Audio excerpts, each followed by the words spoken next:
بسم رب محمد کریم علیہ الصلوۃ والتسلیم۔ سب سے پہلے تو یادآوری کا شکریہ، اور آج کا ایک عنوان جو ہے یہ بھی بہت زیادہ معاشرتی اعتبار سے ہماری ایک سماجی ضرورت ہے، اس کے بارے میں آگاہی پھیلنی چاہیے، لوگوں کو اس بات کے بارے میں، اس کی اہمیت کے بارے میں آگاہ کیا جانا چاہیے۔ آپ اس بات سے اندازہ لگائیں کہ سرکار دو عالم صلی اللہ علیہ وسلم جس زمانے میں تشریف لائے، اس زمانے کے لوگوں کا معمول یہ تھا، وہ یہ سمجھتے تھے کہ جب کوئی شخص بیماری میں مبتلا ہوتا ہے تو اس کا مطلب یہ ہے کہ گویا وہ شخص جو ہے وہ اس نے اپنے کسی بت کو یعنی معبود کو ناراض کر لیا ہے، اچھا، اور اس ناراضگی کی وجہ سے اور اس ناراضگی کے اظہار کے لیے اسے بیماری یا مشقت سے گزارا جا رہا ہے، اور گویا یہ ناپسندیدہ عمل ہے۔ اور جب کسی شخص کا ایک خاص وقت تک بیماری سے یعنی اسے شفا نہیں ملتی تو وہ یہ کہتے ہیں کہ گویا اس کے بارے میں مستقل بنیادوں پر جو ہے نا ایک ناراضگی کا اعلان ہو چکا ہے، اب اس پر مزید عذاب آنا ہے موت کی شکل میں یا اذیت اور تکلیف کی شکل میں، اور نہ صرف اس پہ آنا ہے، ہمیں یہ ڈر ہے کہ کہیں اس کی وجہ سے جو دیگر افراد خانہ ہیں اور بستی والے ہیں ان کے اوپر کہیں عذاب نہ آ جائے۔ سو وہ کیا کرتے کہ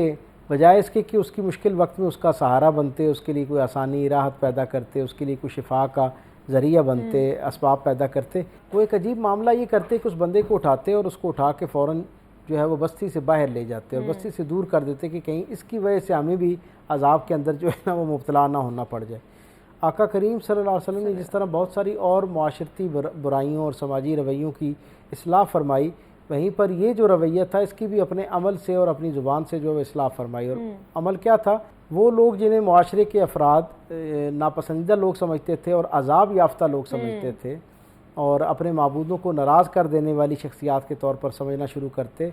سرکار دو عالم صلی اللہ علیہ وسلم نے بیماروں کے پاس جانا شروع کیا، ان کی عیادت کرنا شروع کی، ان کی دلجوئی کرنا شروع کی، اور پھر اس سے ایک درجہ آگے جا کے انہیں اللہ کے پسندیدہ اور توجہ میں آنے والے جو لوگ ہیں اور شخصیات ہیں ان میں شمار کرنا شروع کیا۔ اور آپ یہ دیکھیں نا کہ رسول اللہ صلی اللہ علیہ وسلم کا کیا خوبصورت عمل ہے۔ آپ یہ فرماتے ہیں کہ جب کوئی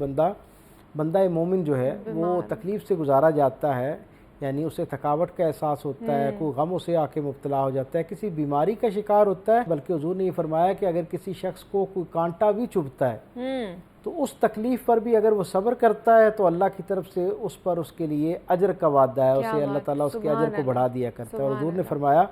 کہ مسافروں اور یتیموں کے ساتھ ساتھ مظلوموں کے ساتھ ساتھ بیماروں کی دعائیں جو ہیں وہ اللہ کے یہاں قبول کی جاتی ہیں۔ اس لیے ہم دیکھتے ہیں کہ کریم آقا صلی اللہ علیہ وسلم جب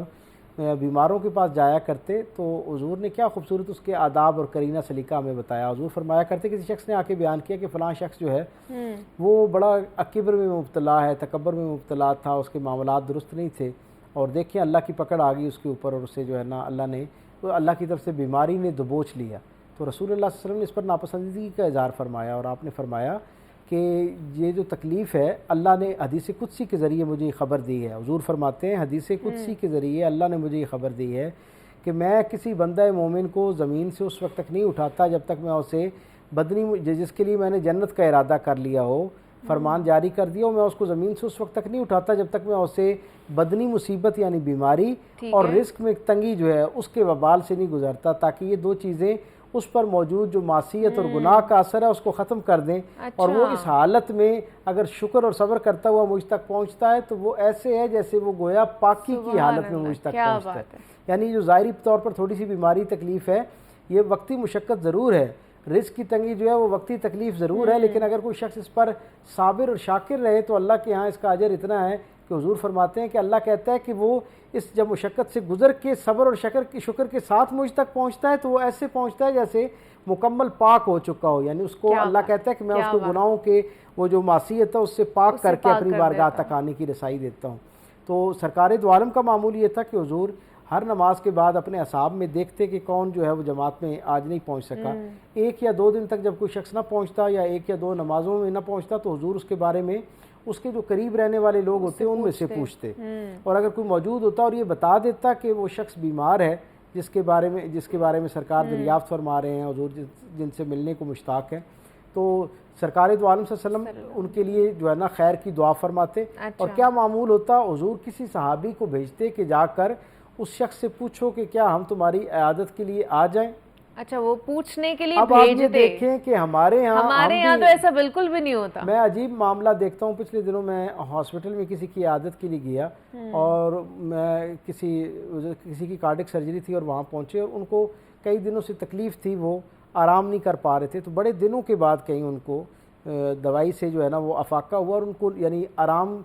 ان کو اس طرح آنا شروع ہوا کہ نیند آ گئی ان کو۔ اچھا، تو میں نے دیکھا کہ ان کا لاہور میں ہی سے ایک جو ہے نا رشتہ دار آیا اور جو کہنے وہاں آ کے ان سے بات کر رہا تھا اور کہہ رہا تھا کہ اصل میں ہوا یہ ہے کہ میں رہتا تو لاہور میں ہوں لیکن میں کچھ 4-5 دن سے ان کی بیماری کا سن کے بڑا پریشان تھا اور میں نہیں آ سکا، تو ابھی مجھے رات 1:45 بجے جو ہے نا وہ وقت ملا ہے، اچھا، تو میں ابھی آیا ہوں ان کی عیادت کے لیے، تو اگر آپ ان کو اٹھا دیں اور میں ذرا ان سے جو ہے نا وہ بات کر لوں تاکہ میں ان کی نا خود خیریت پوچھ لوں۔ اچھا، تو میرے دل میں خیال آ رہا تھا کہ اللہ کے بندے 5 دن سے آپ کو اطلاع ہے، آپ لاہور کے اندر رہتے ہیں اور آپ جیسے بتا رہے ہیں آپ کو بڑی پریشانی بھی لاحق ہوئی، آپ کا عزیز رشتہ دار ہے، تو پھر آپ کو تو بہت پہلے آ جانا چاہیے تھا، اور دوسری بات اگر آپ نے آج ہی آنا تھا تو کسی وقت کا انتخاب کر کے آتے اور وقت طے کر کے آتے۔ اس وقت مجھے یہ خیال آیا میرے کریم آقا نے زندگی کتنے بہترین انداز میں گزاری اور ہمارے لیے کیسے خوبصورت طریقے اور سلیقے جو ہیں وہ اور آداب ہمیں عطا فرمائے کہ حضور کے صحابی، آپ خود تصور کیجئے کہ حضور کے جانے پر اس صحابی کو کتنی خوشی ہو سکتی ہے، کوئی تصور کر سکتا ہے؟ بے شک۔ آج کی کسی بیمار کو اگر یہ خبر ملے کہ سرکار دو عالم اس کی عادت کے لیے آ رہے ہیں تو اس کی تو بیماری ویسے ہی ختم ہو جائے گی۔ بے شک۔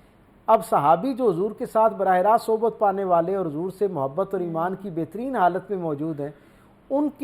کے گھر بیماری ہے، وہ بیمار ہو کر بستر پر ہیں اور سرکار دو عالم صحابی کو بھیج کر اطلاع دے رہے ہیں کہ کیا ہم اس وقت آ جائیں، گویا دوسرے لفظوں میں اجازت لینے کا آپ کو اور مجھے ایک طریقہ سلیقہ سکھایا۔ حضور کو تو اجازت لینے کی نہیں ضرورت تھی، لیکن مجھے اور آپ کو اپنے عمل سے یہ طریقہ سکھایا کہ ہم جب کسی کے یہاں عادت کے لیے جائیں اجازت لے کر تو اس سے پہلے اجازت لے کر جائیں۔ پھر حضور کا کیا معمول ہوتا، حضور جب وہاں جاتے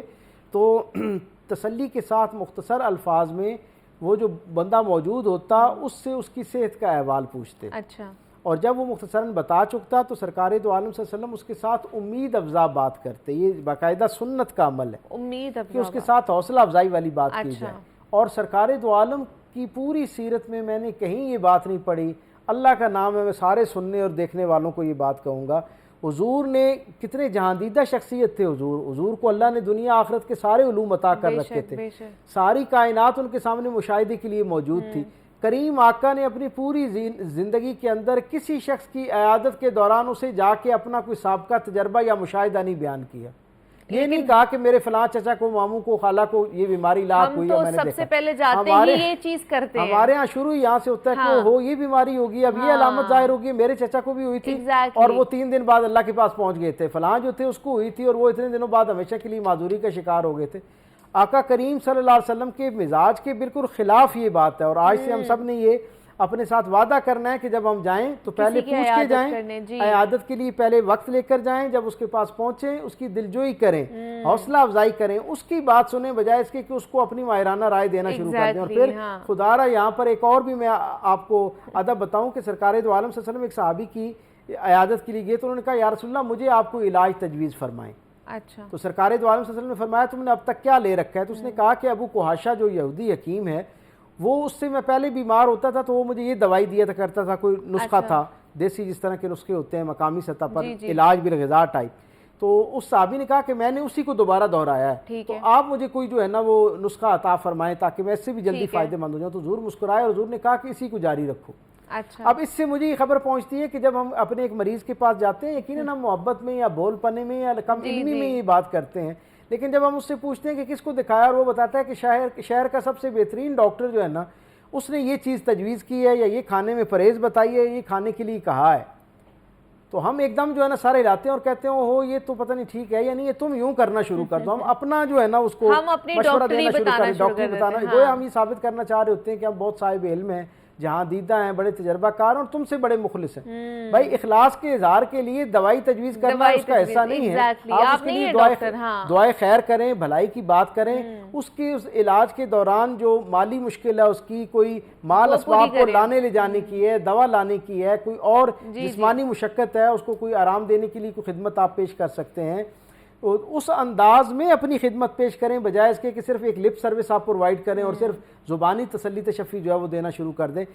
سرکار دو عالم کا معمول تو یہ کہ حضور جاتے ہیں، میں نے جیسے عرض کیا، پھر ماتھے پر ہاتھ رکھتے ہیں اور اس کو دم فرماتے ہیں، اور اس کے بعد وہ صحابی جو ہے نا وہ سرکار دو عالم کو کہتے ہیں کہ ہمارے حق میں دعا کریں کہ اللہ میں شفا عطا فرمائے، تو حضور کہتے ہیں میں تو دعا کرتا ہوں تمہارے لیے، ہم سب مل کے کرتے ہیں، لیکن تم کیونکہ بیمار ہو اور بیمار اللہ کی خاص توجہ میں ہوتا ہے اور اس وقت تک اللہ کی توجہ کے سائبان میں ہوتا ہے جب تک وہ ناشکری نہیں کرتا.